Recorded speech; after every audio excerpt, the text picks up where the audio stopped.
Estamos en pantalla, esto acaba de comenzar, esto es Moises Gospel Lab, el laboratorio bíblico, así que les damos la bienvenida a este nuestro canal.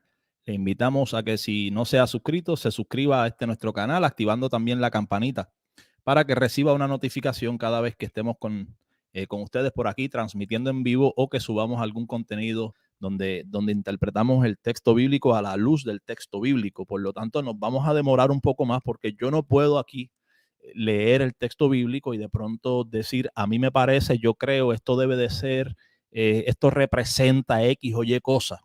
Y pues sencillamente llegar a una conclusión basada en una interpretación privada, utilizando escritura para interpretar escritura, analizando el contexto inmediato, analizando la relevancia de audiencia, teniendo en cuenta el lenguaje, el género literario que se está utilizando, todo esto para ¿verdad? Pues ser lo más responsable posible en cuanto a una interpretación saludable. Nazario dice, me sentí ignorante cuando empecé a estudiar desde Daniel con tus estudios. Todos vamos pasando por un proceso de aprendizaje. Yo mismo estoy también, créanme, de verdad, con toda honestidad, todavía desaprendiendo algunos conceptos que me ha tocado desaprender de ese trasfondo dispensacionalista, ¿no? Ese bagaje dispensacionalista que traía. Estuve creyendo en el dispensacionalismo por demasiados años. Todavía estamos desaprendiendo un poco de eso y aprendiendo. O sea, estamos constantemente aprendiendo y muchas veces, como yo lo he dicho, yo sencillamente estoy compartiendo con ustedes por acá eh, cositas que voy leyendo, que voy aprendiendo y donde veo que hay una correlación directa y se puede hacer una convicción basada en eh, la solidez escritural del asunto. Entonces digo, mira, me parece que aquí hay algo y lo voy compartiendo con ustedes, ¿sabes? Estamos constantemente estudiando. Mire, yo estoy aquí compartiendo con ustedes, estamos en Apocalipsis 15, las plagas, las 7 plagas postreras. Mire, aquí tenemos un comentario de Milton y aquí lo tenemos marcado precisamente en las 7 plagas postreras. Este es en inglés, pero estamos todo el tiempo estudiando. Mire, esto es una postura, milenialismo de la nueva creación, ¿no? Entonces, lo que es escatología, estamos todo el tiempo estudiando, estamos todo el tiempo revisando comentarios, analizando, y de lo que vamos aprendiendo, pues vamos compartiendo, ¿no? Esa es la realidad. Así que todos en un momento dado somos ignorantes y todavía somos ignorantes en cuanto a muchas otras cosas, ¿no? Así que vamos a dar hoy continuidad por ahí con el capítulo 15. Hay 2 o 3 cositas que son interesantes y creo que estaría bien que las compartamos por acá y que pues ustedes le presten atención a esto y lo analicen en su casa cuando tengan tiempo. Nos comenta Silvia Lazo, qué difícil es desaprender. Eso aún me cuesta mucho.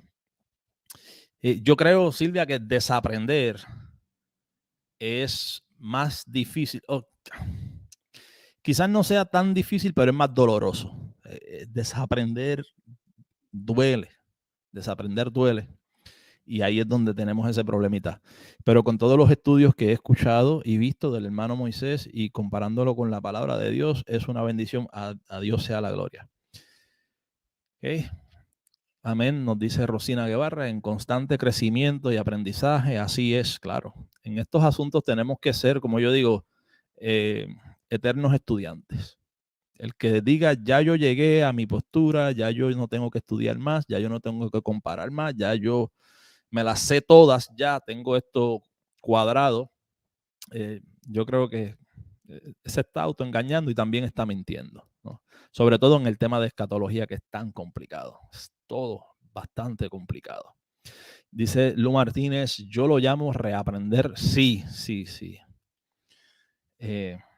Toca, muchas veces toca. No nos queda otra opción, ¿ok? No nos queda otra opción. Sobre todo cuando venimos de esta escatología premilenarista dispensacionalista, ¿no? Que es tan sensacionalista, que si el rapto, que si ya nos vamos, que en cualquier momento, que es una escatología dañina, que ha hecho mucho daño, mucho daño, que ha marcado generaciones, que ha marcado hogares, yo no quiero entrar en detalles, pero ha hecho mucho daño. Y uno comienza a ver las profecías bíblicas desde otra perspectiva y desde otro lente. Sobre todo que estamos presentando, que es el preterismo ortodoxo, que es prácticamente el polo opuesto de lo que usted había aprendido, ¿no? dentro del premilenarismo dispensacionalista, todo es a futuro. Estamos en medio de una pausa, va a venir un rapto en un futuro, en algún momento, en cualquier momento, la iglesia va a desaparecer así, ¡puf! Se desapareció. Y a partir de ese momento, entonces es que comienzan a moverse otra vez las profecías en torno al pueblo de Israel y toda esta locura, pues viene desde un paradigma futurista, ¿no? Y muchas de las profecías que quizás usted y yo las veíamos en el texto bíblico, y cuando leíamos el texto bíblico ya íbamos asumiendo un lente futurista, ¿no? Ya llegábamos allí eh, con un prejuicio, por así decirlo, ¿no? Teníamos nuestras presuposiciones sobre lo que estábamos leyendo y lo analizábamos como algo que debía de suceder en un futuro. Ahora dentro de este lente se presenta con toda claridad, con muchísima evidencia, tanto bíblica como histórica, con relación a eventos que sí estaba en un futuro cuando se dio la profecía, pero que tuvo su cumplimiento y que ahora, actualmente, al tiempo presente, donde nosotros vivimos, ha quedado en un pasado. El cumplimiento se dio, el cumplimiento de estas profecías se dio, las analizamos por el retrovisor, o sea, qué fue lo que sucedió. Por lo tanto, estamos trabajando sobre profecías cumplidas. Nosotros somos un tanto idealistas, ¿no? Nuestro primer enfoque, el primer lente, digo nosotros, refiriéndome a mí, nuestro primer enfoque es sin duda el enfoque del lente preterista, ¿no? Pero a mí me gusta ser idealista. De hecho, hay bastantes comentarios del idealismo sobre Apocalipsis. En Mateo 24 no necesito el lente idealista. En Daniel no necesito el lente idealista tampoco. Pero me gusta el lente idealista como segundo lente. O sea, aplicando el cumplimiento dentro de lo que es el preterismo ortodoxo, profecías que tuvieron claramente y evidentemente tuvieron su cumplimiento, y entonces haciendo una aplicación idealista a nuestra realidad, ¿no? Como un segundo lente. Pero de entrada, el primer lente y lo que estamos trabajando es preterismo, ¿no? Así que puede ser chocante para muchos, claro, como lo fue para mí. O sea, ir caminando y moviéndome del futurismo dispensacionalista a conocer entonces el historicismo, el idealismo, el preterismo, el eclecticismo. Es un poco difícil, pero poquito a poco vamos por ahí con la ayuda de Dios navegando. ¿Okay? Sabemos que somos minoría, no es el lente más conocido, no es el lente más popular, no es el lente que más gusta, porque por lo general a las personas les gusta ser los protagonistas. O sea, cuando a usted le dicen, tú eres la generación que va a ver el rapto. Nosotros somos la última generación. O sea, tú entras en la escena a participar del protagonismo de la escena escatológica y tú te lo crees y eso gusta. Entonces vivimos en el futurismo, se vive, ¿no? En el futurismo dispensacionalista. Ese estilo de raptomanía como Gary Lee, Gabito Rodríguez, Armando Alducin es un poco más moderado, pero todavía tiene esos, se le pueden ver esas cositas. Se vive especulando con relación a lo que va a suceder, porque supuestamente somos nosotros los protagonistas de la escena profética, del cumplimiento escatológico. Entonces, eso gusta mucho. Si usted tiene esa ilusión de que usted es el protagonista, y yo le digo, no, tú estás leyendo un guión de una película que se vivió hace aproximadamente 2000 años atrás. Dice, entonces yo no soy el protagonista. No. Entonces, cuando Jesús dijo, esa generación no soy yo, no es esta generación, no. O sea, no gusta porque te saca, ya tú no eres el personaje principal de la película. Entonces, pues no es muy popular, no es muy popular, ¿no? Pero aquí estamos presentándolo, ¿ok? Así que vamos para la lectura, Apocalipsis 15. Apocalipsis 15, estamos aquí. Ok. Habíamos leído estos versículos iniciales. Vamos a leerlo completo porque ya es corto, ¿no? Vi en el cielo otra señal grande y admirable. Y decíamos aquí donde dice que vi en el cielo otra señal grande y admirable. esta referencia de que ve otra señal grande y admirable es prácticamente una continuidad de la señal grande y admirable que había visto en el capítulo 12, donde vio allí dos señales, la mujer y el dragón. Y tanto a la mujer como al dragón, Juan lo describe como señales grandes, admirables. Y desde ese momento no vuelve a ver, o al menos no vuelve a describir la visión como una señal grande y admirable hasta ahora. O sea, en el capítulo 12 dice que ve una señal grande y admirable, la mujer, y luego ve otra señal grande, el dragón. Y desde ese punto no ha visto otra señal grande y admirable hasta este momento, el capítulo 15, ¿no? 7 ángeles. Esta era la señal grande y admirable que veía. 7 ángeles que tenían las 7 plagas postreras. Y eran postreras porque en esas plagas se consumaba la ira de Dios. Vi también como un mar de vidrio mezclado con fuego, y a los que habían alcanzado la victoria sobre la bestia y su imagen y su marca y el número de su nombre en pie sobre el mar de vidrio con las arpas de Dios. Y cantaban el cántico de Moisés, siervo de Dios, y el cántico del Cordero, diciendo: grandes y maravillosas son tus obras, Señor Dios Todopoderoso. Justos y verdaderos tus caminos, Rey de los santos. ¿Quién no te temerá, oh Señor, y glorificará tu nombre? Pues solo tú eres santo, por lo cual todas las naciones vendrán y te adorarán, porque tus juicios se han manifestado. Y quiero pues repasar esto bien breve. Remítase por favor a la primera parte o el primer video del capítulo 15, donde estuvimos discutiendo, ¿verdad? Pues estos versículos con más detalle. Pero aquí vemos una adoración que se da en esta visión a causa de los juicios de Dios que han venido, porque tus juicios se han manifestado. Y se habla también del cántico de Moisés. Hay una referencia allí al cántico de Moisés. Y habíamos dicho que como referencias antiguo testamentarias podríamos hablar de Éxodo 11, pero también podemos hablar de Deuteronomio 28 y Deuteronomio 32, sobre todo ese capítulo 32, donde Dios manifestaba que vendría un tiempo de retribución, un tiempo de juicio, un tiempo donde se pondría a cuenta con su pueblo, con ese pueblo, no con las naciones del mundo, no con el planeta Tierra, sino con ese pueblo que estaba bajo pacto, bajo alianza con él. Y llegaría el momento en que se pondría a cuenta con su pueblo, castigando a sus enemigos, destruyendo a sus enemigos y trayendo providencias para sus siervos, ¿no? Así que estamos delante de un juicio, ¿verdad? Que traería salvación por un lado, pero pues traería también castigo, condenación a los desobedientes del pacto, a los que falsearon el derecho, quebrantaron el pacto y ahora pues sencillamente estarían recibiendo su retribución. Los días de retribución que menciona también Lucas 21 habían llegado.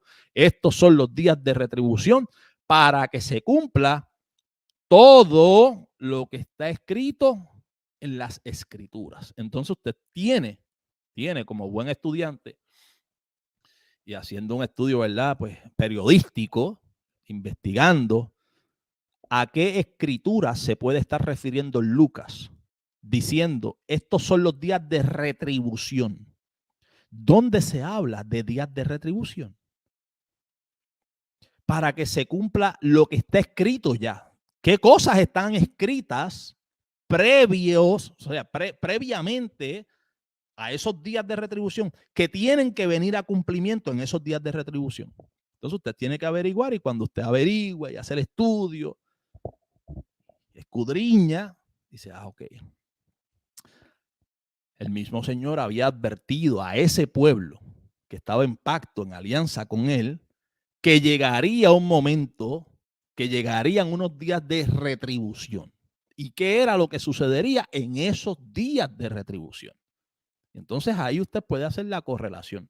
Haga la correlación entre Lucas 21, los días de retribución, y Deuteronomio 32. Allí le va a salir perfecto. ¿Okay? Así que con relación a ese cántico de Moisés, estuvimos hablando y diciendo que eso tiene todo que ver con ese momento que ya había sido profetizado. O sea, Ya había sido profetizado que llegaría un momento de juicio, de retribución. Y ahora Juan está viendo precisamente un grupo de personas que están cantando el cántico de Moisés, que hacía referencia a un momento que llegaría de juicio y de retribución. Y aparte de cantar ese cántico, están dando gloria a Dios y están glorificando al Señor precisamente porque sus juicios habían llegado y porque sus juicios, que eran justos, se han manifestado. Así que estamos delante de esa escena que ya había sido señalada, que había sido profetizada. Aquí nos quedamos. Después de estas cosas miré, y he aquí fue abierto en el cielo el templo del tabernáculo del testimonio. Y del templo salieron los 7 ángeles que tenían las 7 plagas, vestidos de lino limpio y resplandeciente, y ceñidos alrededor del pecho con cintos de oro. Y uno de los 4 seres vivientes dio a los 7 ángeles 7 copas de oro llenas de la ira de Dios, que vive por los siglos de los siglos. Y el templo se llenó de humo por la gloria de Dios y por su poder. Y nadie podía entrar en el templo hasta que se hubiesen cumplido las 7 plagas de los 7 ángeles. Nadie podía entrar en el templo hasta que se hubiesen cumplido las 7 plagas. Cuando se cumpliesen las 7 plagas, ¿qué sucedería? Se consumaría la ira de Dios, ¿verdad? Porque aquí lo dice, 7 ángeles que tenían las 7 plagas, porque en ellas la ira de Dios quedaba consumada. Vamos a ver si este templo que estamos leyendo aquí abajo se puede tratar del templo terrenal que estaba pronto a desaparecer. Estamos asumiendo una datación del libro de Apocalipsis previa al año 70, o lo que se conoce también como una datación temprana, una fecha temprana. O si se trata en efecto de una visión como la describe Juan. Una visión celestial.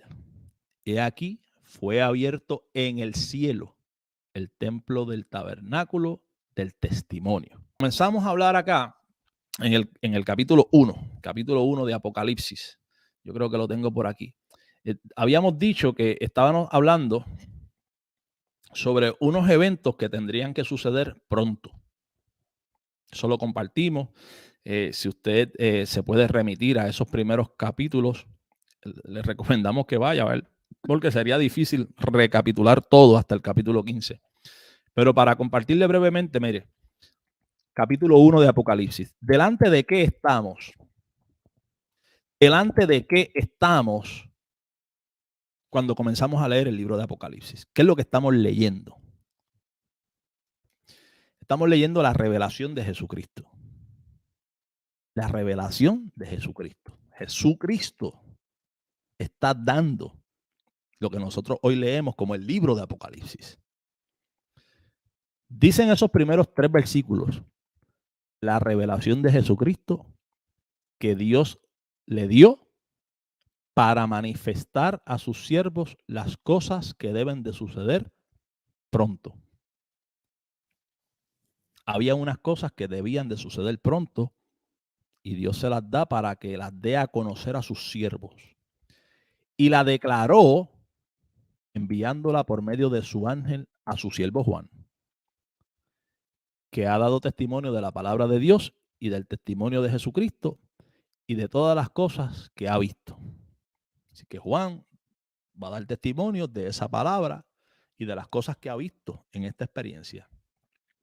Bienaventurado el que lee y los que oyen las palabras de esa profecía y guardan las cosas en ellas escritas, porque el tiempo está cerca. O sea, hay unas cosas que van a suceder pronto.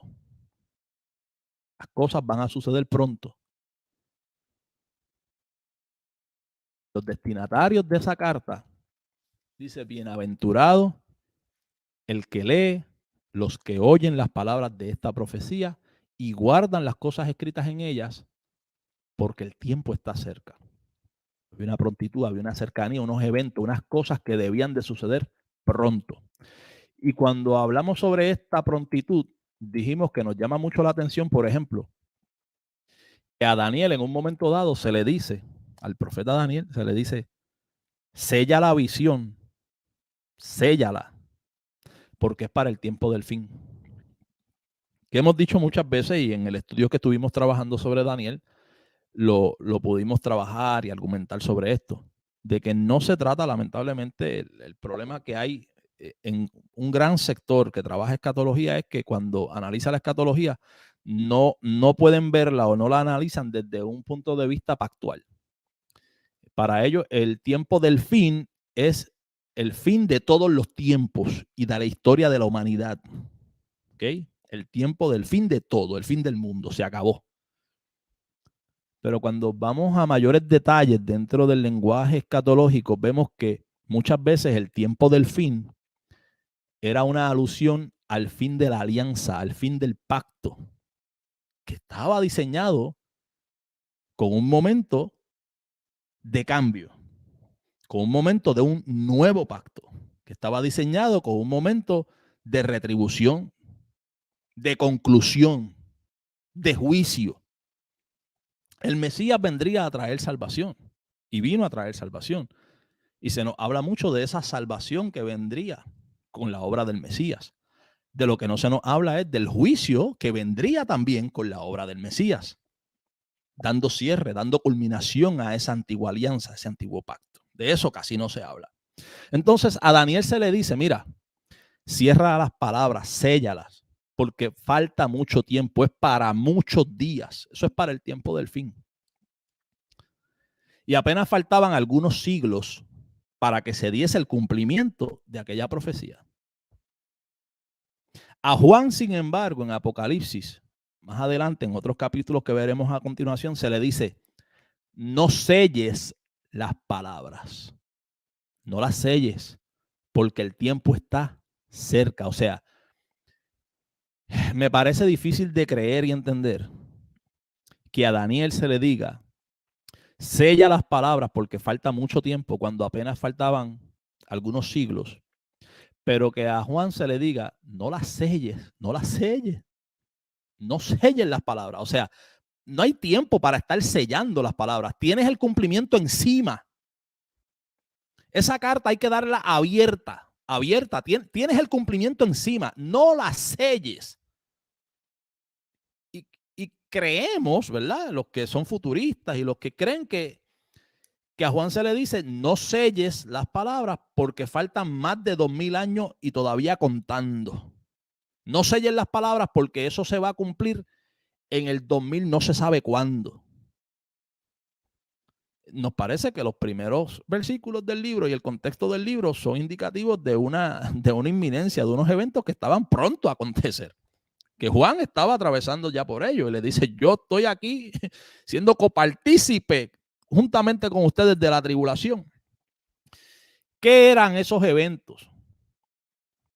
¿Qué eran esos eventos? ¿A qué estaban relacionados? He aquí que viene con las nubes, Apocalipsis 1:7. Y todo ojo le verá y los que le traspasaron. Y todos los linajes de la tierra harán lamentación por él. Sí, amén. Zacarías 12, los linajes de la tierra. Vaya a Zacarías 12 para que vea quiénes eran los linajes de la tierra en ese contexto. Y en medio de los 7 candeleros a uno semejante al Hijo del Hombre. Entonces, ¿qué era lo que pasaba? ¿Qué era lo que iba a suceder? Que se iba a dar la venida del Hijo del Hombre. La venida del Hijo del Hombre, ¿dónde la habíamos visto? Daniel capítulo 7, versículos 13 y 14.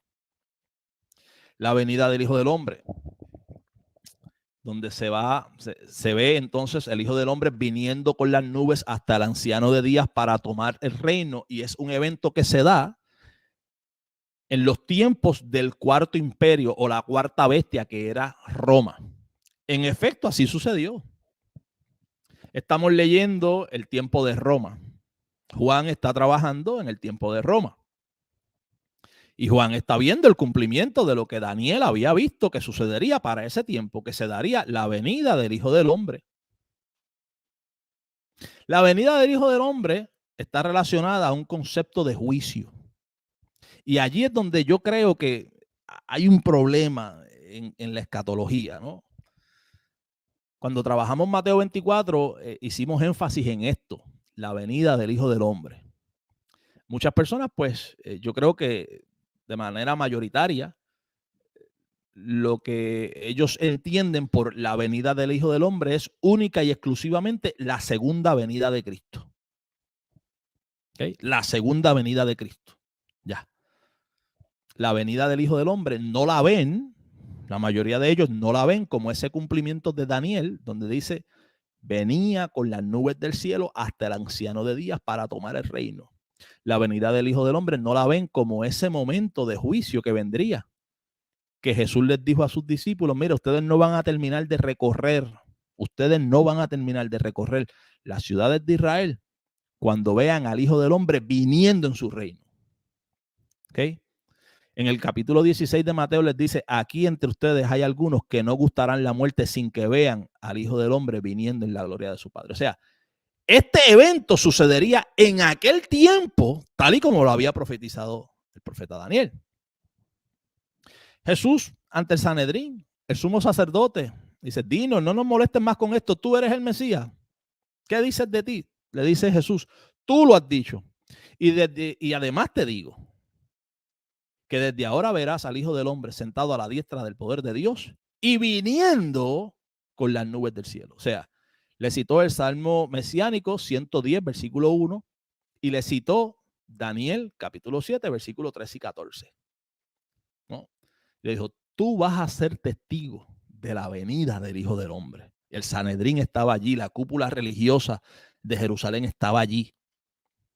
Y por eso fue que lo enjuiciaron. Eso fue lo que ellos entendieron que era blasfemia, porque se estaba atribuyendo ser el Hijo de Dios, el Señor de David, a quien en ese salmo el mismo salmista dice, dijo el Señor a mi Señor, siéntate a mi diestra.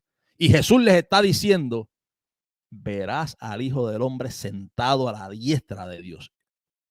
Le está diciendo, yo soy a quien David le dice Señor en el Salmo 110. Y continúa Jesús diciéndole, y viniendo con las nubes del cielo. Le está diciendo, yo soy el Hijo del Hombre que toma el reino en Daniel capítulo 7, versículo 3 y 14. El sumo sacerdote, no siendo ignorante como la mayoría de los, lamentablemente tengo que decirlo, es así, cristianos evangélicos de escatología premilenarista, dispensacionalista, fanáticos de Gavito, de Gary Lee, que no saben nada de escritura, el sumo sacerdote, conociendo la Torah y conociendo la escritura, automáticamente se rasgó sus vestiduras y dijo, ha blasfemado. Porque él sí comprendió lo que Jesús estaba diciendo. Él sí comprendió. Dijo, no, este hombre está diciendo que él es el Hijo de Dios, que él es el Señor de David. Y que él es el Hijo del Hombre que va a tomar el reino de la mano de Dios el Padre. Eso era lo que Jesús le estaba diciendo. Le estaba haciendo una referencia, una cita directa. Salmo 110, versículo 1 y Daniel capítulo 7, versículo 3 y 14. En una sola oración. Eso fue suficiente. Ha blasfemado. Ustedes han escuchado lo que acaba de decir. ¿Qué acaba de decir? ¿Por qué había que matarlo? Porque Jesús estaba diciendo que él iba a venir levitando sobre las nubes del cielo. Mira, tenemos un hombre aquí que ha blasfemado. ¿Cuál es la blasfemia? Él dijo que él va a venir. No había muerto todavía.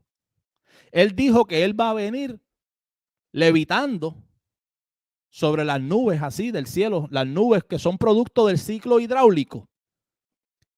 Él dijo que va a venir levitando. Ha blasfemado. Eso no es ninguna blasfemia. Ese hombre lo que está es loco. ¿Que va a venir de dónde? ¿A dónde se ha ido? ¿Que va a venir cómo? ¿Cuándo? ¿Por qué? Levitando sobre las nubes. ¿En serio? Ese hombre no, eso no es ninguna blasfemia. Ese hombre lo que está es loco. Lo que sucede es que el sumo sacerdote sí entendió lo que era venir con las nubes. ¿Y quién es que viene con las nubes? En Daniel capítulo 7, versículo 13 y 14. Él sí comprendió el mensaje de Jesús. Y a causa de eso rasgó sus vestidos y dijo: ha blasfemado. Él es un blasfemo. Él está diciendo que él es el Señor de David y que él es el Hijo del Hombre, que él va a tomar el reino de la mano del Padre. Es lo que estamos viendo ahora. Es importante el trasfondo porque es lo que estamos viendo en Apocalipsis, desde el capítulo 1. Y la mayor parte de Apocalipsis trabaja sobre eso. La venida del Hijo del Hombre en las nubes, causando ese juicio, la vindicación del Cristo entronado, como lo vio Esteban. La vindicación del Cristo entronado, que ha traído salvación, pero que va a cerrar la alianza, el pacto con juicio, porque el mismo pacto indicaba que a causa de la desobediencia del pacto vendrían unas consecuencias de juicio. Y no en balde vemos en Apocalipsis los 4 juicios terribles de Dios, estos ciclos de 7 sellos, 7 trompetas, 7 copas. ¿Por qué? Hay quienes piensan que este mensaje de Apocalipsis es para el 2000 no se sabe cuándo y que es un juicio que va a venir sobre la Iglesia Católica Romana. Mire, el lenguaje que contiene Apocalipsis es un lenguaje antiguo testamentario que estaba dirigido a 7 iglesias reales que existían en la región de Asia y que cuando recibieran ese mensaje automáticamente iban a poder comprender de qué se trataba, porque todas las imágenes procedían de lo que ellos conocían desde muy pequeños. Por ejemplo, vamos a Levíticos 26 y luego vamos un momentito a Apocalipsis 6 para que veamos algo. Yo sé que usted me dirá: bueno, Moisés, Apocalipsis 15, pero esto tiene que ver, estamos todos conectados. Cuando trabajamos desde una perspectiva de lo que es analogía de la fe, tenemos que ir trabajando y trazando la escritura. Vamos un momentito a Levítico 26. Llegamos a Apocalipsis y comenzamos a preguntarnos, ¿y por qué esos 4 juicios terribles de Dios? Hambre, fieras, espada, muerte. ¿De dónde viene eso? ¿De dónde viene eso? ¿Qué dice ahí la pericopa? Consecuencias de la desobediencia. Estamos en Levíticos, ¿ok?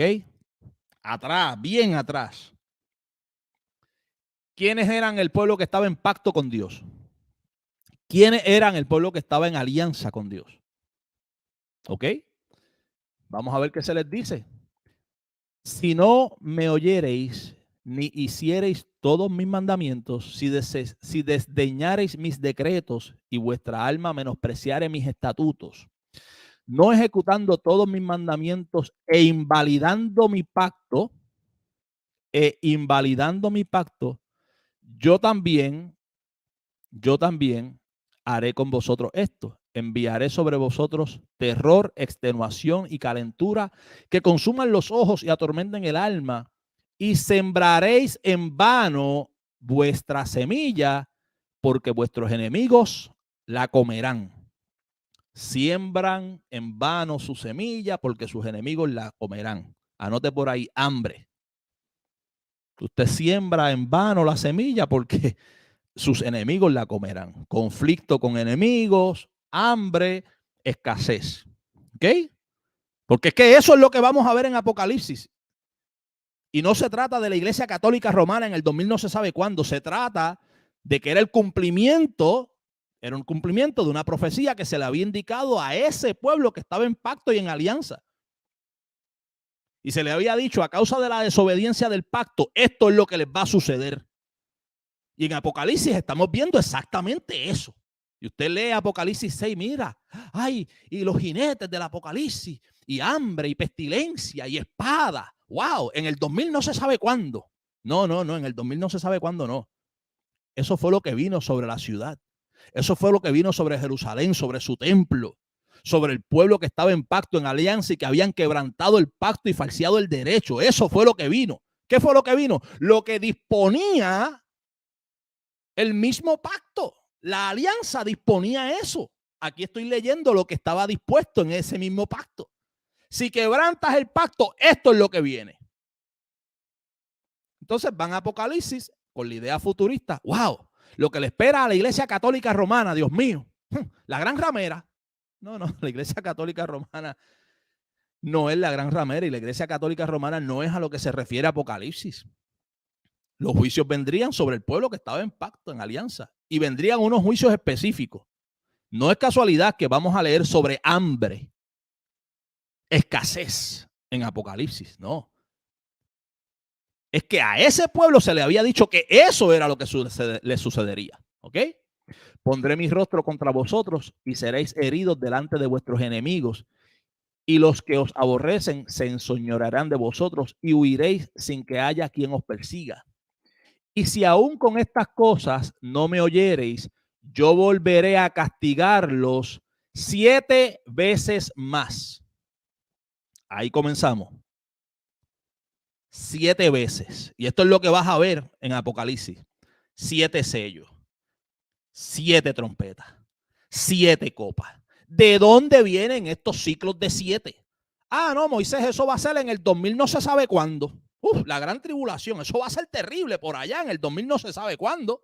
A la Iglesia Católica, lo que viene, candela. No, esto fue lo que le tocó vivir a ese pueblo en el cierre de su pacto. Porque su pacto disponía esto. Lo estamos leyendo Levítico 26.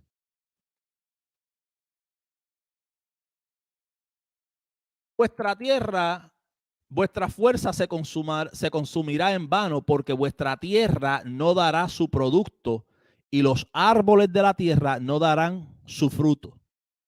¿Ok? Hambre, escasez. Habíamos leído ya hambre, escasez, conflicto. ¿Ok? Usted lo anota. Levítico 26 disponía que a causa de la desobediencia de ese pacto, al pueblo que estaba en ese pacto, les vendría esto. Usted anota ahí, hambre, escasez, ciclos de 7. Si anduviereis conmigo en oposición y no me quisierais oír, yo añadiré sobre vosotros 7 veces más. Ahí viene otra vez, 7 veces más. Y mire la palabra que utiliza, 7 veces más plagas. Es lo que estamos viendo ahora en Apocalipsis 15, pero el contexto de Apocalipsis 15 lo vamos a ver ya mismo. ¿Por qué se habla de plagas? ¿Por qué se consume ahora ya? Queda consumada la ira de Dios con plagas. ¿De dónde más usted reconoce la palabra plagas? Egipto, inmediatamente las plagas de Egipto. En eso se había convertido Jerusalén y el pueblo. En eso se había convertido Jerusalén y el pueblo. En un Egipto. Léase Apocalipsis 11. Sodoma y Egipto. Se le compara con Egipto. Se había convertido en un Egipto. Lo único que en un momento dado, el pueblo fue liberado de Egipto, fue libertado de Egipto, fue sacado de Egipto y sobre Egipto vinieron las plagas. Pero ahora Dios está protegiendo un remanente. Vimos en el capítulo 14, un remanente que lo está protegiendo, que lo está llamando a fidelidad, a que no se contaminen, que no tomen la marca, lo está llamando a fidelidad, porque ahora las plagas van a venir no sobre Egipto, sino sobre el Egipto espiritual, que se había convertido ese mismo pueblo y su ciudad como representante del pacto, que era Jerusalén. Como lo dice Apocalipsis 11, que en sentido espiritual se llama Sodoma y Egipto. Por eso van a venir las plagas sobre ella. No es por casualidad. Por eso vinieron las plagas. Porque tuvo cumplimiento a lo que estaba establecido según su propio pacto. No estamos leyendo asuntos que van a venir en el 2000 no se sabe cuándo. Lo siento por los que creen que estos son eventos que van a suceder en el 2000 no se sabe cuándo sobre la Iglesia Católica, Apostólica y Romana. No. Moisés, podemos idealizar un poco y quizás pensar que estas cosas pueden suceder a nivel global y que ¿Podemos pasar por una situación difícil? Claro que sí. Usted puede idealizarlo. Pero el contexto inmediato, en analogía de la fe, no permite un lente idealista como lente principal. Como lente secundario, como lente de segundo o tercer orden, perfecto. Pero el lente inicial, el lente principal, tiene un contexto y tiene una audiencia que hay que darle relevancia.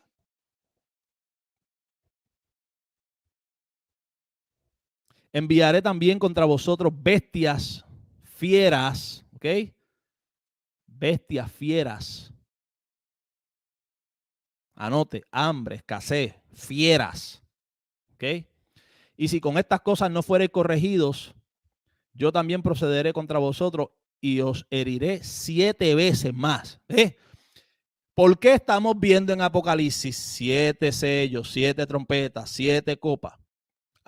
Qué casualidad, es que Moisés, es que el 7 es el número de Dios.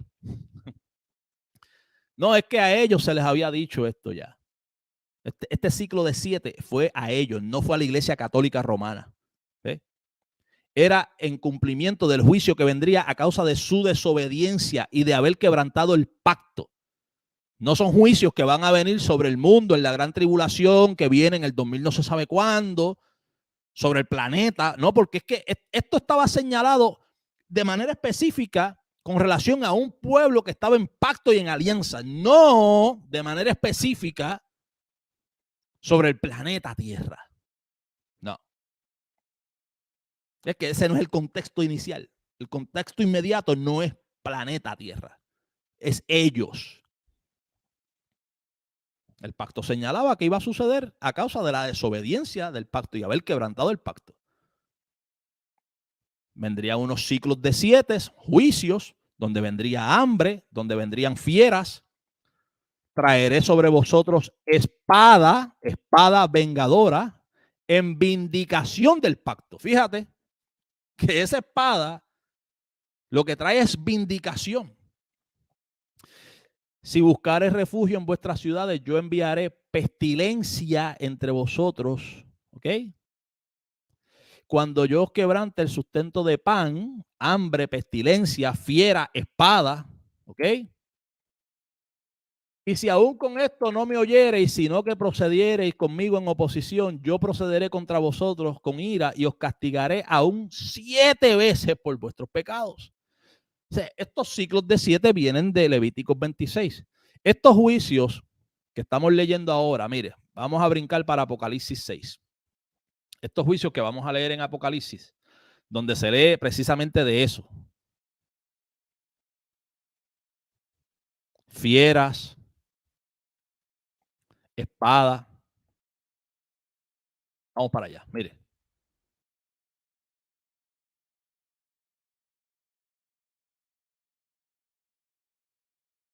Cuando abrió el segundo sello, oí al segundo ser viviente que decía, ven y mira, y salió otro caballo bermejo, y al que lo montaba le fue dado poder de quitar la paz y que se matasen los unos a los otros. Y se le dio una gran espada.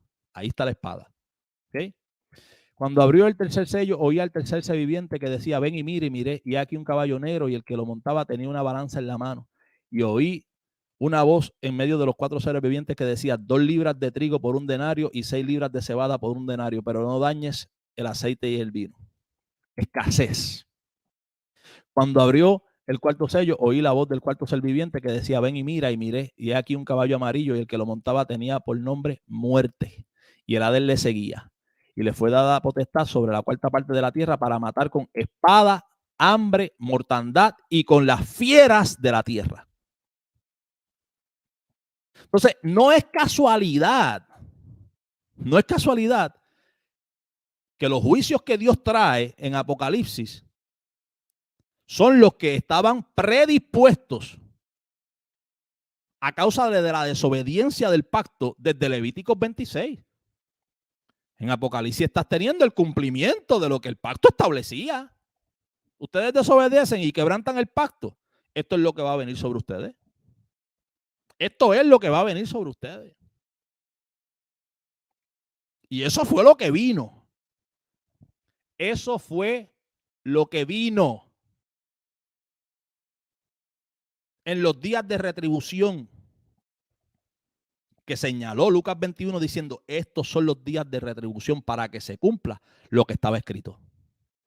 Eso fue lo que vino al pueblo que había estado en pacto, en alianza, pero que habían quebrantado su pacto. Se cumplió lo que el pacto disponía, que vendría a causa de la desobediencia. Lo repito, eso fue lo que vino, no lo que va a venir en el 2000 no se sabe cuándo sobre la Iglesia Católica Romana. No. Ese no es el contexto inmediato. Esa no es la razón por la que en Apocalipsis estamos viendo precisamente los mismos juicios que dispone Levíticos 26. Y también a través del libro de Apocalipsis estamos viendo estos ciclos de 7. 7 trompetas, 7 sellos, 7 copas, 7 truenos, que no se dio a conocer el contenido de esto. Pero vemos también en Apocalipsis 26 que se habla de 7 veces más en 4 ocasiones. Y en Apocalipsis tenemos los 7 sellos, las 7 trompetas, los 7 truenos, que de los 7 truenos no se sabe el contenido, y las 7 copas. 4 veces se habla de 7. Lo mismo que el Levítico 26. Usted no puede ser tan ingenuo de decir, contra Levítico 26 decía que a ese pueblo que estaba en pacto y en alianza, a causa de la desobediencia, le vendría esto, esto y esto. Pero Cristo vino, el Mesías vino a cumplir la palabra y trajo salvación. Trajo la salvación, pero no trajo el juicio que disponía el pacto. Él vino a confirmar el pacto, establecer un nuevo pacto, pero cerró el antiguo pacto sin juicio. Aunque el antiguo pacto establecía un juicio a causa de la desobediencia. ¿Ves? Lo dejan sin juicio. No. El juicio llegó.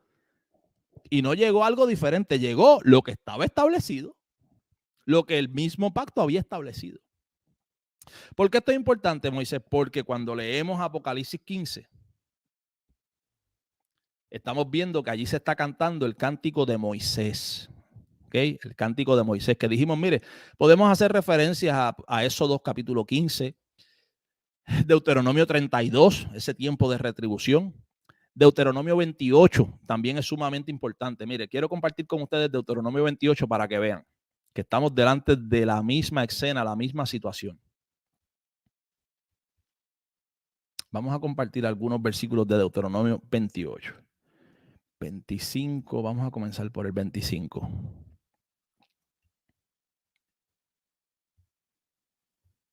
A ver qué hora es. Quiero salir a ver el video de Zacarías 14 del pastor Gilberto Miguel Rufat. Cuando termine aquí, salgo inmediatamente a buscarlo y a compartirlo en la comunidad del canal. Esa serie de Zacarías del pastor Gilberto Miguel Rufat está terrible. La estoy compartiendo por aquí, por la comunidad del canal. Deuteronomio 28, el cántico de Moisés también.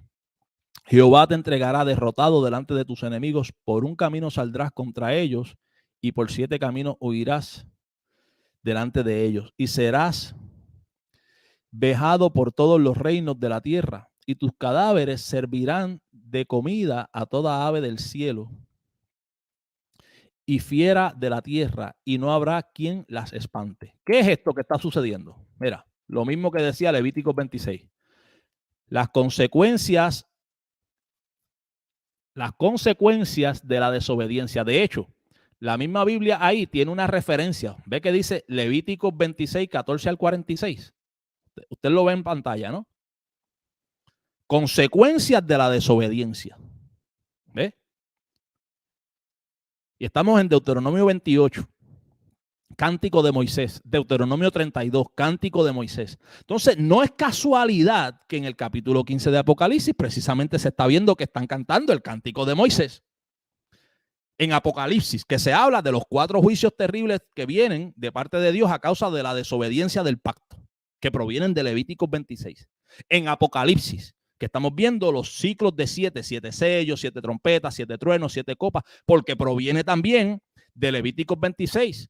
Ese pueblo que había estado en pacto y en alianza tenía ya tenía ya determinado qué sucedería en caso de desobediencia y en caso de quebrantar el pacto. Ellos quebrantaron el pacto y a causa de su desobediencia vino el juicio que vino. Jesús se lamentó sobre Jerusalén y dijo, ay, Jerusalén, Jerusalén. Las mujeres lamentaban y lloraban por él. Le dijo, no lloren por mí, lloren por ustedes y por sus hijos. Que lo que se les viene es candela. ¿Ve? Pedro se levantó en el discurso y dijo, estos son los días que profetizó el profeta Joel, que vendría.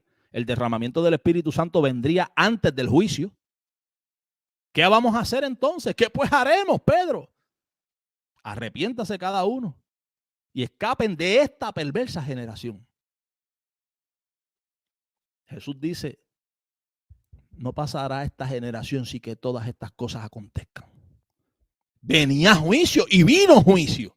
Entonces vemos el cumplimiento de la Escritura y todavía hay personas que no quieren reconocer el cumplimiento de la Escritura porque es que ellos necesitan ser los protagonistas en el 2020 y pico, o en el 2030 y pico, o en el 2000 no se sabe cuándo.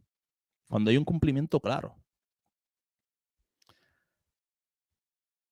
Y estamos leyendo precisamente lo mismo que estuvimos leyendo en Levítico 26, pero ahora en Deuteronomio 28, como el cántico de Moisés. Mira la comparación que hace. Y tus cadáveres servirán de comida a toda ave del cielo y fiera de la tierra, y no habrá quien las espantes. Jehová te herirá con la úlcera de Egipto, con tumores, con sarna y con comezón, de que no puedas ser curado. Jehová te herirá con la úlcera de Egipto. O sea, Jehová te herirá con plaga como la de Egipto. ¿Qué estamos viendo en el capítulo 15? Las postreras plagas. ¿De dónde viene eso de las plagas? ¿De dónde? Se le continúa hablando de juicio. Vemos el versículo 32. Tus hijos y tus hijas serán entregados a otro pueblo y tus ojos lo verán y desfallecerán por ellos todo el día y no habrá fuerza en tu mano. Puedes seguir leyendo todos los juicios que vendrían a causa de la desobediencia. Sacarás mucha semilla al campo y recogerás poco. Lo mismo que estamos viendo, escasez, hambre. Plantarás viñas y labrarás, pero no beberás vino ni recogerás uvas porque el gusano las comerá. Se le está diciendo lo que viene, hambre. A causa de la desobediencia, hambre. A causa de la desobediencia, pestilencia. A causa de la desobediencia, las fieras. A causa de la desobediencia, espada. Y eso mismo es lo que vemos en Apocalipsis 6. El cumplimiento de eso que se les dijo que vendría. Vamos a continuar más adelante.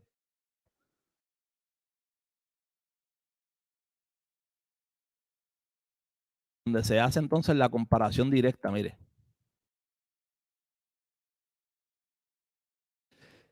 Si no cuidares de poner por obra todas las palabras de esta ley que están escritas en este libro, temiendo este nombre glorioso y temible, Jehová tu Dios, entonces Jehová aumentará maravillosamente tus plagas y las plagas de tu descendencia, plagas grandes y permanentes y enfermedades malignas, y traerá sobre ti todos los males de Egipto, de los cuales temiste, y no te dejarán. Ustedes desobedecen el pacto y yo les voy a meter a ustedes las plagas de Egipto. Y cuando leamos el capítulo 16 vamos a ver la gran similitud que hay entre las plagas que se derraman y lo que sucede cuando se derraman estas copas y lo que sucedió en Egipto. O sea, ustedes quebrantan el pacto y yo les voy a dar a ustedes la misma medicina que le di a Egipto. Las plagas que vinieron sobre ellos van a venir sobre ustedes. Entonces, Moisés, ¿por qué estamos viendo plagas en Apocalipsis? Eso es que en el futuro, en el 2000 no se sabe cuándo van a haber plagas, porque la Biblia dice, ¿verdad? Uy, plagas. Mira, por ahí estuvo La pandemia esa por ahí, eso es una de las plagas de Apocalipsis, ¿verdad, Moisés? No, eso no es una plaga de Apocalipsis. Apocalipsis hablaba de unas plagas que vendrían y que en efecto vinieron en cumplimiento de aquel juicio. En un momento dado, el objeto de juicio era Egipto. Y Dios sacó de Egipto a su pueblo. Pero el mismo pacto bajo el cual estaba ese pueblo decía que si ellos desobedecían y quebrantaban el pacto, entonces sobre ellos vendrían las plagas de Egipto.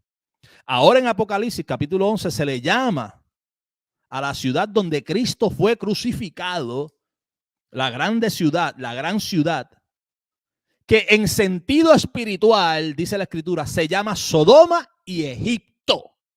Jerusalén, ahora en Apocalipsis, ha venido a ser Egipto. ¿Sobre quién entonces ustedes creen que van a venir las plagas que una vez vinieron sobre Egipto? Y que a este pueblo que está representado en esa ciudad se le ha dicho: ustedes desobedecen, ustedes quebrantan el pacto y yo traigo sobre ustedes las plagas que traje en Egipto. Moisés, no sé, yo creo que a la Iglesia Católica Romana, ¿verdad? En el 2000 no se sabe cuándo, ¿verdad? No, de por Dios, ya está bueno. Póngase a estudiar la Escritura con seriedad. Porque aquí lo único que está pintado, retratado, es el pueblo que estaba en pacto y en alianza con Dios. Los 4 juicios terribles de Dios, los ciclos de 7, lo que el pacto mismo determinaba que sucedería a causa de la desobediencia y de quebrantar el pacto, los días de retribución que señala Lucas 21, que son los mismos que señala Deuteronomio 32, que vendrían sobre ese pueblo, no sobre el planeta Tierra. Y yo entiendo el futurismo cuando trata de aplicar todas estas profecías a nivel global y a nivel futuro. Yo creo que se puede hacer una idealización de esto. O sea, usted me dice, bueno, Moisés, cabe la posibilidad.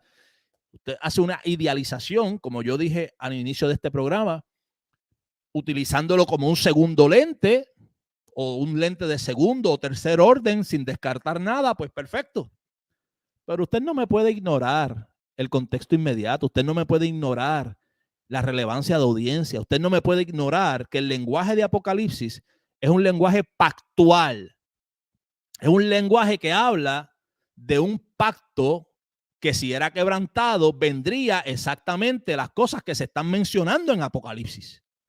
No es un lenguaje global, planetario. No es un lenguaje que tenga que ver con Roma, con el Vaticano, con la Iglesia Católica Romana. No, era un lenguaje que tenía que ver con ese pueblo y con el pacto y con lo que estaba establecido en su pacto. Hambre, pestilencia, espada. ¿Dónde se habla de eso? Levítico 26. 7 sellos, 7 trompetas, 7 truenos, 7 copas. ¿De dónde salen esos ciclos de 7, 7, 7? Levítico 26. A ellos se les dijo, ustedes quebrantan el pacto y esto es lo que hay. No se arrepienten 7 veces más. No se arrepienten 7 veces más.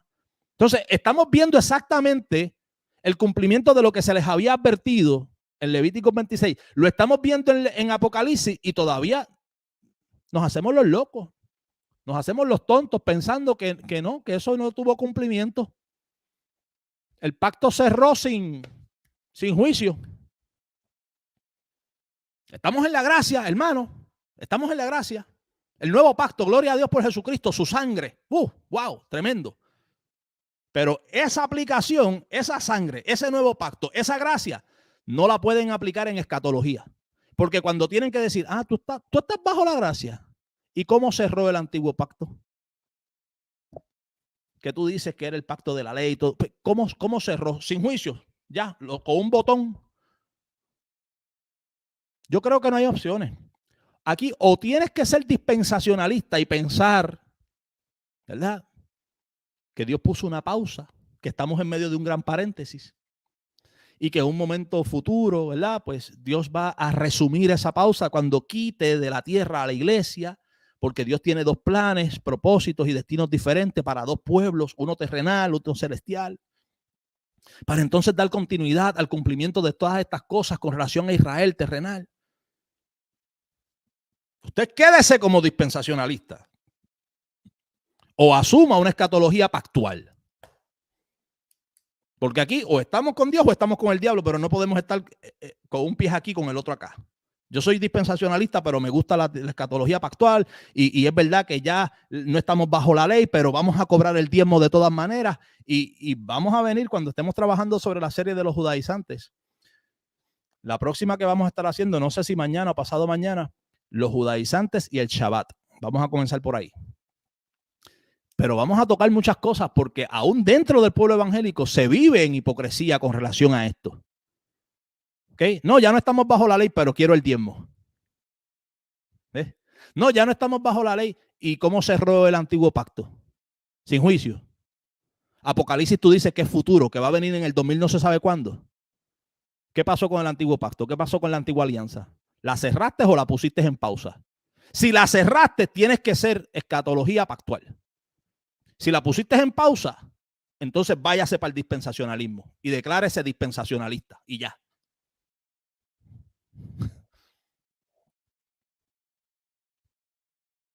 Esa es la realidad. Levíticos 26, Deuteronomio 28, Deuteronomio 32, todo señalaba lo mismo. Vamos a continuar rapidito. Mire, quiero leer esto y con esto terminar. Si tienen preguntas o algo con relación al tema que estamos tocando, me avisan. Después de estas cosas miré y he aquí fue abierto en el cielo el templo del tabernáculo del testimonio. Y del templo salieron los ángeles que tenían las 7 plagas. ¿Okay? Después de ser que diga Moisés, en Apocalipsis se habla de 7 plagas y allá en Éxodo se habla de 10 plagas, pero cuando lo leamos usted va a ver la similitud, inclusive en el orden. Inclusive en el orden. Así que esta visión, que es la visión de los 7 ángeles, esta gran visión de 7 ángeles que tienen las plagas postreras, donde se consumaba la ira de Dios, Juan dice que después de lo que ve primeramente con relación al cántico de Moisés y a la alabanza y la gloria que se le da a causa de que han venido sus juicios, que se han manifestado sus juicios. ¿Qué juicios? Los que disponía el pacto. Estos juicios no cayeron allí en paracaídas. Por eso es importante hacer el cruce de referencias, las referencias antiguo testamentarias y la analogía de la fe. ¿De dónde se habla de esto? Levíticos 26, Deuteronomio 28, Deuteronomio 32, Lucas 21, días de retribución. Eso es lo que estamos leyendo. No me venga a hablar a mí del 2000, no se sabe cuándo, de la Iglesia Católica Romana, que el Vaticano, que nombre, no. El Vaticano no pinta por nada de esto aquí. Todo ese lenguaje era pactual. Hambre, pestilencia, espada, pactual. Eso es un lenguaje pactual. Eso es un lenguaje que lo iba a reconocer el pueblo que estaba en pacto, porque ese pueblo, desde que se le mencionase a ellos, hambre, pestilencia, plaga. Wow, espérate, Levítico 26. La Torah. Esa gente, eso era lo que vivían desde pequeño, ¿ok? 7 sellos, 7 trompetas, 7 truenos, 7 plagas. ¡Wow! Los ciclos de 7. Lo que se viene es candela. Viene el juicio a causa de la desobediencia del pacto. Ellos entendieron el mensaje. Nosotros somos los que todavía estamos con la disonancia cognitiva porque no queremos entregar las presuposiciones que nos vendieron, que adoptamos, que las repetimos y que las creímos y ahora estamos confrontándonos con la escritura y decimos, no, es que Apocalipsis es fácil. Lo que es difícil de aceptar. Entenderlo, comprenderlo. Compréndalo como lo comprendió la audiencia que recibió la carta. ¿En qué iba a pensar? ¿En qué iba a pensar la audiencia de Juan cuando leyesen sobre fieras, espadas, hambre, pestilencia? ¿En qué iban a pensar? La carta está diciendo que por ahí vienen los juicios que dispone el mismo pacto. Eso es lo que está diciendo la carta. Que por ahí vienen los juicios que dispone el mismo pacto. Están escritos aquí, mira, Levíticos 26. Y Juan comienza la carta diciendo que esta revelación proviene de Jesucristo con relación a unas cosas que van a suceder pronto y que el tiempo está cerca. Y a Juan se le dice que no selle la visión porque no hay tiempo para estar sellando visiones. Ya esto se viene encima ya. ¿Qué ustedes creen que pensaron o que entendieron los que reciben la carta cuando comienzan a leer 7 sellos, 7 trompetas, 7 truenos, 7 copas? ¿Qué ustedes creen que les vino a la mente a ellos inmediatamente? Los ciclos de 7, Levíticos 26. Eso es lo que está diciendo la carta. Que viene el juicio a causa de la desobediencia del pacto. Lo mismo que sucedió con el sumo sacerdote cuando Jesús le dijo: desde ahora verás al Hijo del Hombre sentado a la diestra de Dios y viniendo con las nubes del cielo. Él sí entendió lo que Jesús le quiso decir. La audiencia de Juan sí comprendieron la carta de Juan. Ellos sí comprendieron esas imágenes antiguotestamentarias, ese lenguaje judicial antiguotestamentario, porque la carta iba saturada, llena, cargada de lenguaje antiguotestamentario y de referencias antiguotestamentarias y citas a los profetas antiguotestamentarios. Y eso era lo que ellos conocían. La ley y los profetas. De memoria se la sabían. Los símbolos, las imágenes, el lenguaje. Y le está llegando una carta que dice: esto es lo que viene. Ya. Dice: hey, sí, pero es mejor creerle a Gabito. Sí, Gabito. Hermano, esto está terrible. Lo que está, ustedes tienen que compartir este video. Comparta este video, por favor, para llegar a otra. Gabito ya se echó a perder ya. Lo de Gabito es hacer dinero, hacer videos para hacer contenido para monetizar y para que se siga promoviendo su canal, su imagen, aquí no está pasando nada. Yo no lo veo trabajando escritura, yo no lo veo trazando escritura. Mire, Gabito se gana el dinero de la manera más fácil del mundo. Gabito sencillamente lee una noticia que le suene sensacionalista, que sea de tecnología, de terremotos, de fenómenos atmosféricos, de situaciones internacionales, de conflictos bélicos. La lee y dice: wow, mi hermano, mira lo que está pasando, se está cumpliendo la escritura, ¿sabes? La lee y le da un toque supuestamente profético, escatológico, de cumplimiento. Y ya. Y eso ha sido suficiente para un pueblo que está acostumbrado a eso y que les gusta eso, porque ellos quieren ser los protagonistas de la profecía y del cumplimiento escatológico. Lamentablemente. Así que ese templo donde Juan lo ve es abierto en el cielo, Quiero leer rápidamente con ustedes la carta a los hebreos, donde se habla sobre el sistema de figuras y sombras. Cuando toquemos el tema de los judaizantes y el Shabbat, vamos a estar hablando bastante con relación a esto, ¿ok? El tema de las figuras y sombras y por qué es necesario comprender este asunto. Ahora bien, el punto principal de lo que venimos diciendo, dice el autor de la carta, es que tenemos tal sumo sacerdote, el cual se sentó a la diestra del trono, a la majestad en los cielos, ministro del santuario y de aquel verdadero tabernáculo que levantó el Señor y no el hombre. Se sentó a la diestra del trono de la majestad en los cielos, ministro del santuario y de aquel verdadero tabernáculo que levantó el Señor y no el hombre. Y la referencia que está haciendo Apocalipsis 15 es al templo de Dios en el cielo. ¿Ok? Porque todo sumo sacerdote está constituido para presentar ofrendas y sacrificios, por lo cual es necesario que también éste tenga algo que ofrecer. Así que si estuviese sobre la tierra, ni siquiera sería sacerdote, habiendo aún sacerdotes que presentan las ofrendas según la ley. Cuando el autor de la carta de los Hebreos escribe, todavía el sistema sacerdotal terrenal no había pasado. Estaba pronto a desaparecer. El autor de la carta de los Hebreos dice, no se regresen, está pronto a desaparecer. Esperen un poquito, aún un poquito más, y el que ha de venir vendrá. Esperen un poco, está pronto a desaparecer. No se regresen al judaísmo. Pero dice, si estuviese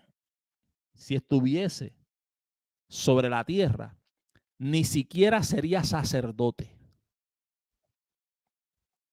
O sea, no se trata de un sacerdocio terrenal. Dice, habiendo aún sacerdotes que presentan las ofrendas según la ley. Los sacerdotes que presentaban las ofrendas según la ley estaban por ahí todavía. Dice, si estuviese sobre la tierra, no sería ni tan siquiera sacerdote. Esos sacerdotes que presentan las ofrendas según la ley, sirven a lo que es figura y sombra de las cosas celestiales, como se le advirtió a Moisés cuando iba a erigir el tabernáculo diciendo, mira, haz todas las cosas conforme al modelo que se te ha mostrado en el monte. ¿Ves? Todo ese sistema de sacerdocio terrenal, esos sacerdotes que presentaban ofrendas según la ley, servían a la figura y a la sombra. ¿Okay? No a la esencia. Dice el autor, sirven a lo que es figura y sombra de las cosas celestiales.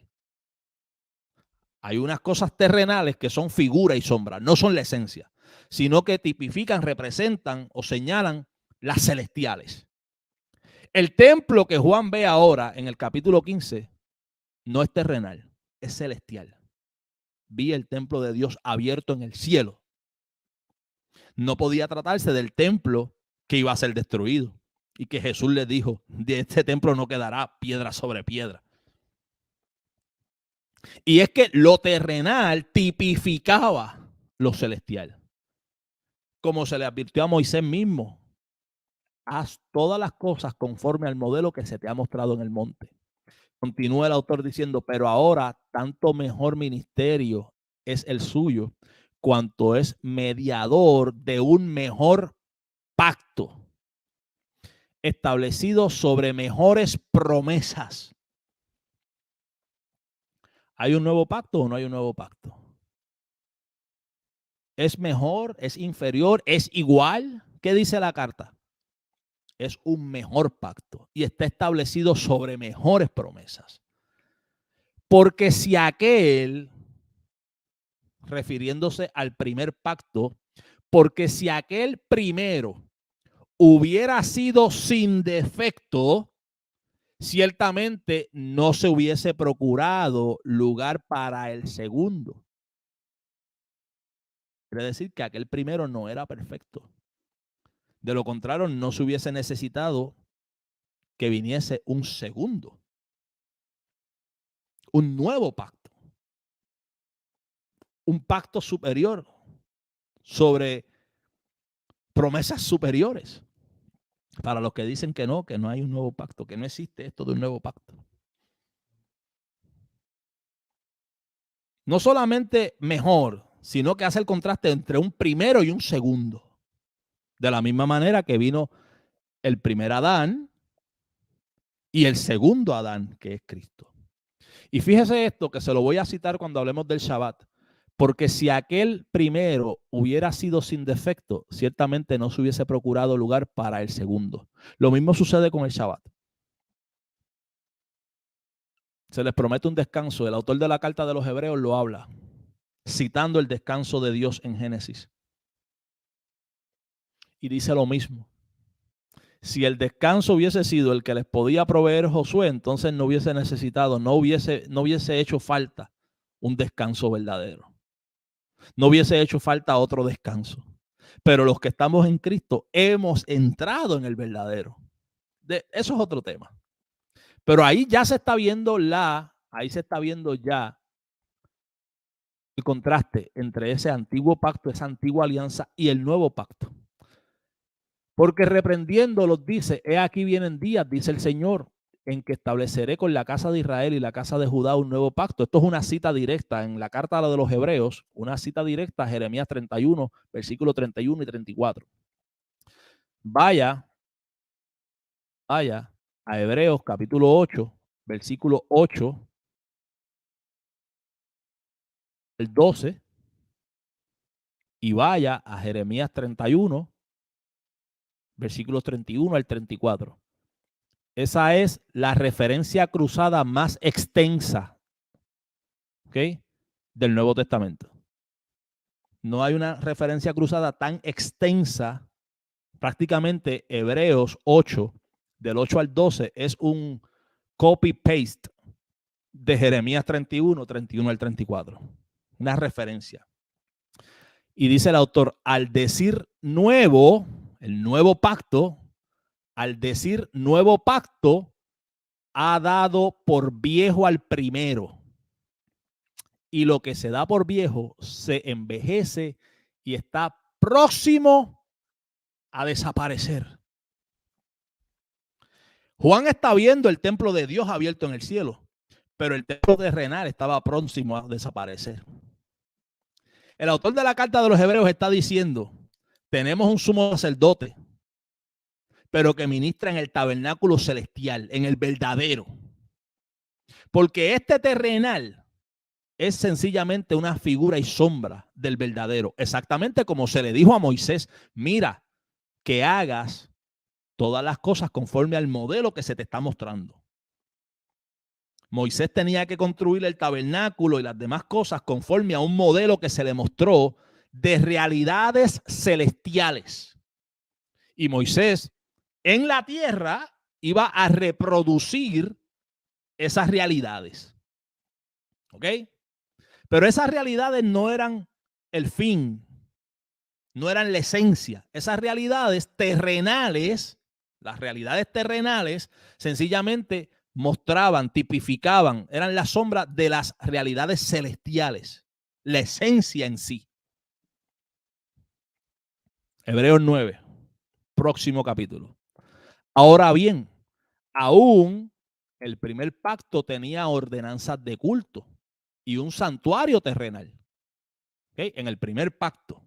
Fíjese que ya el autor de la carta de los Hebreos está hablando de viejo pacto y nuevo pacto. Primer pacto y segundo pacto. ¿Ok? Eso es claro. Ahí no puede haber, yo no sé, porque no. El autor de la carta de los Hebreos, Hebreos capítulo 8 y capítulo 9, hablan de un primer pacto y un segundo pacto, de un viejo pacto y un nuevo pacto. ¿Ok? Son dos pactos, no es el mismo pacto. No me digan, no es el mismo pacto.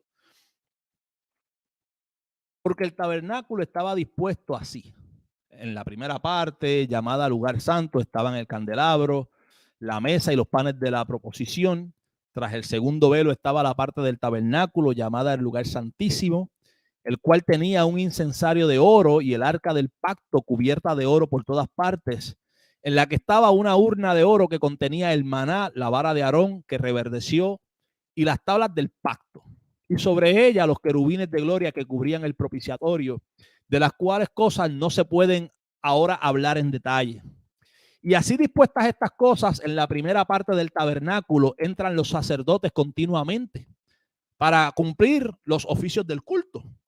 Pero en la segunda parte, solo el sumo sacerdote, una vez al año, no sin sangre, la cual ofrece por sí y por los pecados de ignorancia del pueblo, dando, fíjese lo que pasaba, dando el Espíritu Santo a entender con esto que aún no se había manifestado el camino al lugar santísimo. Entre tanto, que la primera parte del tabernáculo estuviese en pie. Lo cual es símbolo para el tiempo presente. El tiempo presente del autor de la carta a los Hebreos, no el 2022 o el 2000 no se sabe cuándo. ¿Ok? El autor de la carta, el que está enviando la carta, dice, lo cual es símbolo para el tiempo presente. ¿Ok? Según el cual se presentan ofrendas y sacrificios que no pueden hacer perfecto en cuanto a la conciencia al que practique ese culto. ¿Okay? Ahí estaba vigente todavía, tenían ellos el sacerdocio parado todavía de pie. Estaba pronto a desaparecer y en efecto desapareció y en efecto el templo fue destruido como lo profetizó Jesús. Ya que consiste solo de comidas y bebidas y de diversas abluciones y ordenanzas acerca de la carne, impuestas hasta el tiempo de reformar todas las cosas. ¿Hasta cuándo iban a estar impuestas esas cosas? El culto que consiste de comidas, bebidas, diversas abluciones, ordenanzas, el sacerdocio terrenal, el tabernáculo terrenal, ¿hasta cuándo iban a estar presentes estas cosas? Hasta el tiempo de reformar las cosas. Hasta el tiempo de reformar las cosas. ¿Quién iba a reformar las cosas y cómo? Pero estando ya presente Cristo, que eso es lo que no quieren entender los perros judaizantes, que la cosa cambió porque Cristo llegó. Cristo está presente, o sea, estando ya presente Cristo, sumo sacerdote de los bienes venideros por el más amplio y más perfecto tabernáculo, o sea, no por el tabernáculo terrenal, no por el templito este terrenal que van a destruir.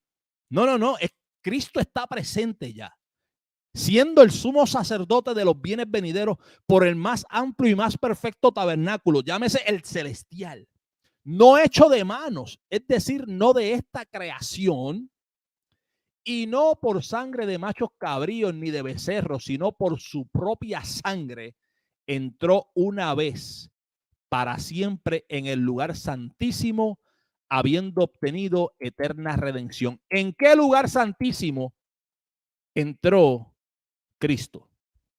Cristo no entró nunca. Nunca ofició a nivel terrenal. Ni tan siquiera era de la tribu de los levitas. ¿Ok? Cristo era de la tribu de Judá, conforme a la carne. Su orden sacerdotal era conforme al de Melquisedec, oficiando y siendo sumo sacerdote en el tabernáculo celestial, en el verdadero. En el verdadero, por su propia sangre, entró al lugar santísimo y obtuvo eterna redención. Una redención completa, no solamente completa, eterna también. Vemos el contraste de lo que está sucediendo en Apocalipsis 15. Hay un juicio que viene. Hay unas plagas que van a venir a traer la consumación de esa ira de Dios.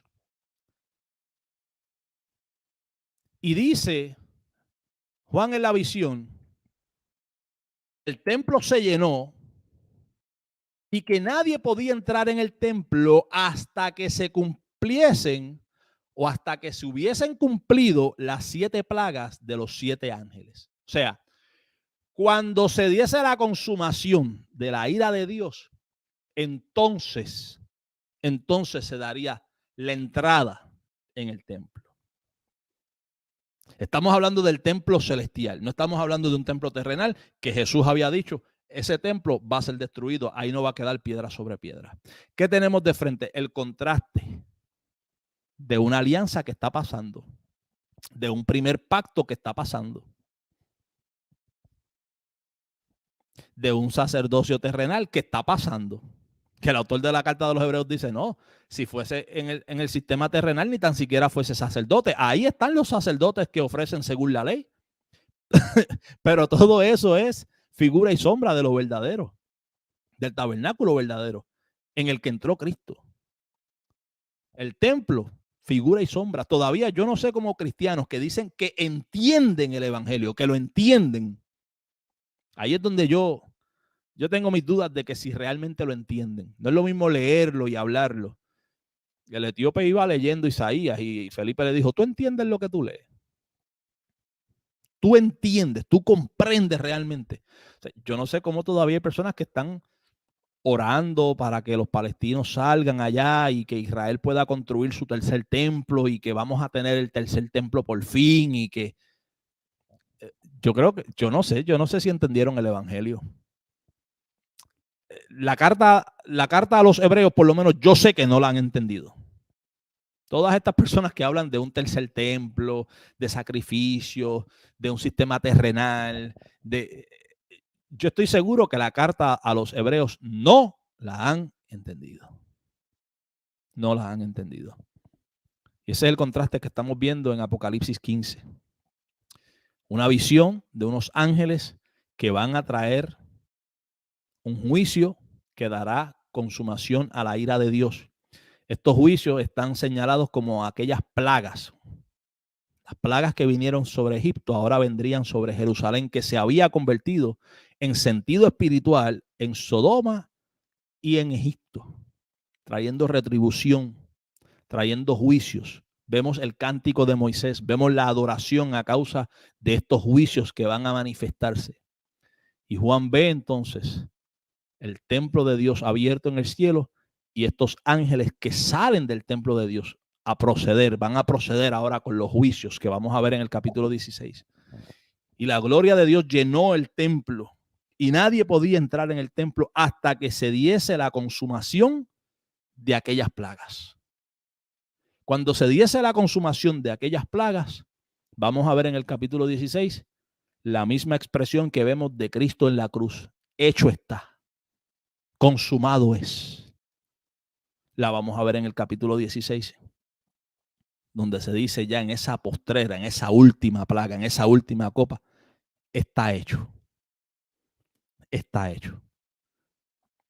Se ha dado consumación a la ira de Dios. Ha venido la retribución. Se ha completado el tiempo de la retribución. Se han completado los juicios del pacto. Ha venido a consumación todo lo que el pacto establecía que tenía que venir a consumación. Está en plena función, en vigencia total, el templo de Dios, el sistema celestial, la Jerusalén celestial, el nuevo pacto. Tenemos el contraste de las cosas que estaban pasando y que pasarían bajo ese juicio, bajo la venida del Hijo del Hombre, y las cosas que estaban entonces por manifestarse en plenitud. No encuentro razón ni motivo para complicarse de la manera que se quiere complicar el futurismo y el dispensacionalismo, cuando usted sencillamente lo que tiene que hacer es buscar las referencias escriturales. Está en la escritura. Está en la escritura. Ese es el detalle. Juan no selles, Daniel sella. ¿Sí? Y cuando leemos, para Daniel no faltaba nada. Faltaban algunos escasos 400 y tantos años, o sea, algunos siglos. Y se les dice, séllala. Séllala porque faltan muchos días. Eso no es para ahora. Entonces, tú me vas a decir a mí que hay una consistencia diciéndole a una persona,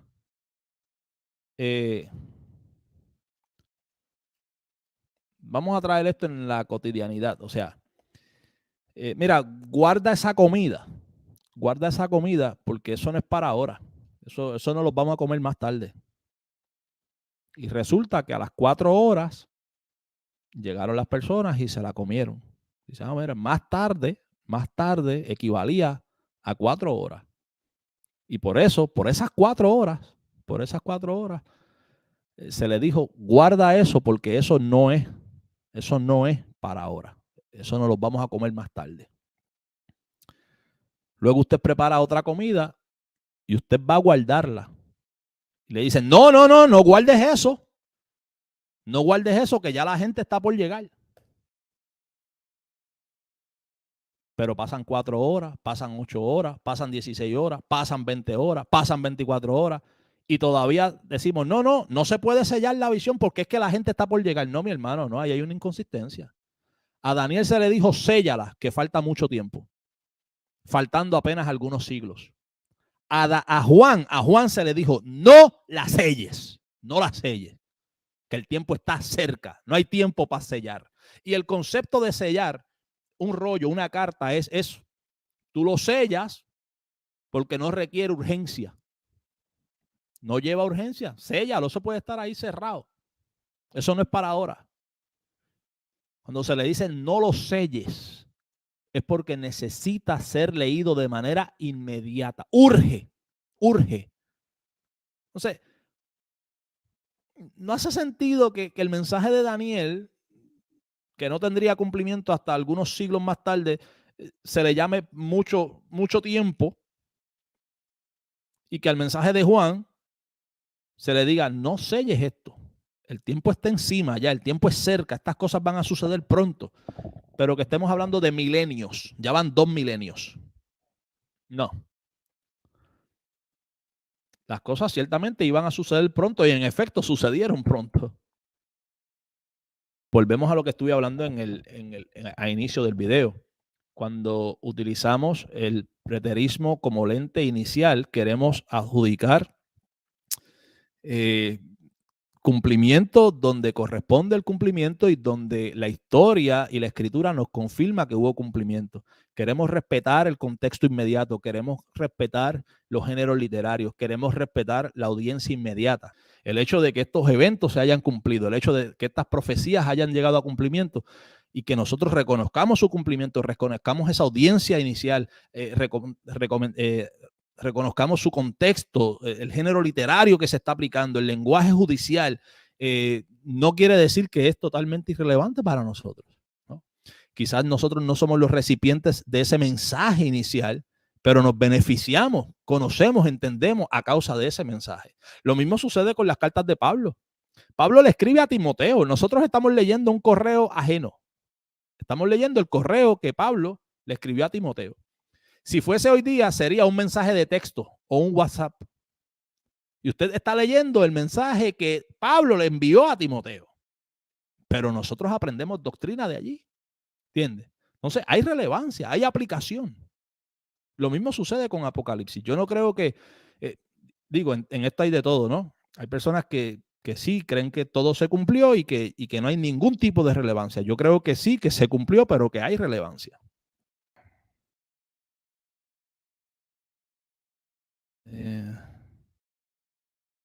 Reina Ramos nos dice, ese detalle del 7 y su patrón fue excelente, me impactó. Sí, yo cuando comencé a estudiar eso también, no solamente los ciclos de 7, el patrón de 7, los 4 juicios de Dios. O sea, no es casualidad que se habla precisamente de hambre, de pestilencia, de fieras, de espada. O sea, no son otros, son esos. Y ahora en el capítulo 16 vamos a ver lo mismo. ¿Por qué se habla de las plagas de Egipto? ¿Y por qué a Jerusalén en el capítulo 11 se le dice que en sentido espiritual se llama Egipto? Ella se había convertido en un Egipto, no solamente en un Egipto, en un Sodoma también. Y no solamente en Sodoma, sino en Babilonia también. En un momento dado hay un llamado donde se le dice a su pueblo que salgan, salid de ella, salid de Babilonia para que ustedes no reciban el castigo que viene sobre ella. Pero en este caso, Jerusalén se había convertido en esa Babilonia. Jerusalén se había convertido en ese Egipto que iba a recibir el castigo de Dios, que iba a ser destruida, que iba a ser quemada a fuego. Jesús le dijo, cuando vean a Jerusalén rodeada de ejércitos, váyanse en que su fin ha llegado. Escapen, huyan a los montes, no entren a la ciudad. En efecto, así sucedió. El llamado es ahora a salir de Babilonia, Jerusalén. De Egipto, Jerusalén, de Sodoma, Jerusalén. Porque sobre Sodoma vino juicio y Dios sacó a Lot, a su familia. Sobre Egipto vinieron plagas y Dios sacó a su pueblo. Sobre Babilonia vino juicio de Dios y Dios le dio libertad y sacó a su pueblo y preservó un remanente de Dios allí.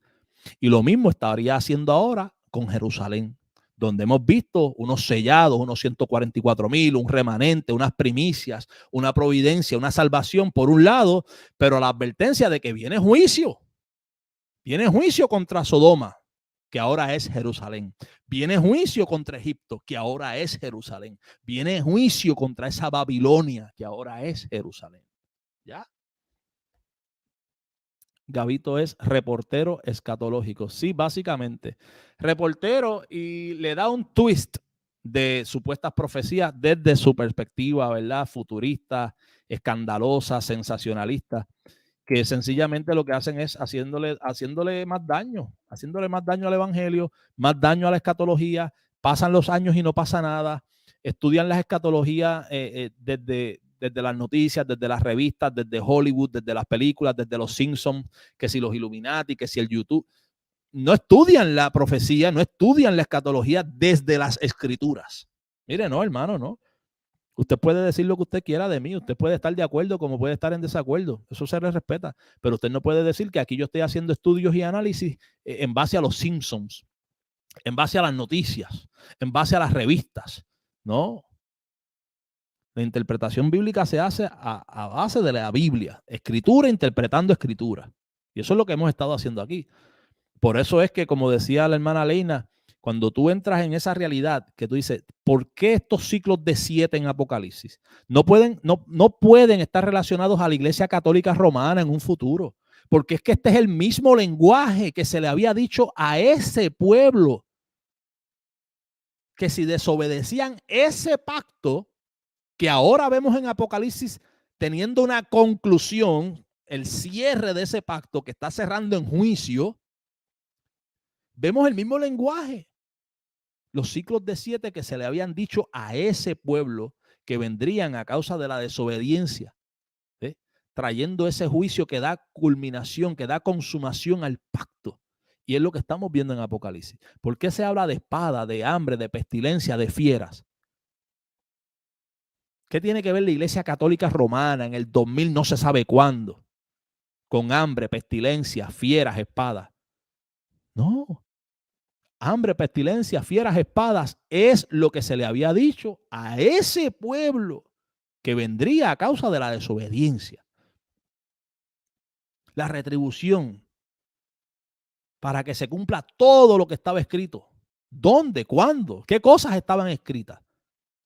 El cántico de Moisés. ¿Por qué están en Apocalipsis cantando el cántico de Moisés? ¿Tiene esto que ver el cántico de Moisés con la Iglesia Católica Romana en el 2000 no se sabe cuándo? Con las Naciones Unidas, Moisés, eso es las Naciones Unidas, los 10 cuernos. ¿Tiene esto que ver con...? No. Están cantando el cántico de Moisés porque el cántico de Moisés señalaba un tiempo específico en el que Dios se pondría a cuenta con su pueblo, con ese pueblo que había estado en pacto, en alianza, no con el planeta, con ese pueblo, se pondría a cuenta con ellos. Y esos serían los días de retribución, así les llama Deuteronomio 32, los días de retribución. Y son los días que señala Lucas 21. Estos son los días de retribución para que se cumpla todo, no algunas cosas, todo lo que estaba escrito en las escrituras. Vendrían a cumplimiento en ese tiempo y en ese tiempo vino a cumplimiento. Así que nos vemos, que la gracia y la paz esté con ustedes y esté con cada uno de sus hogares. Yo me despido, gracias por su tiempo.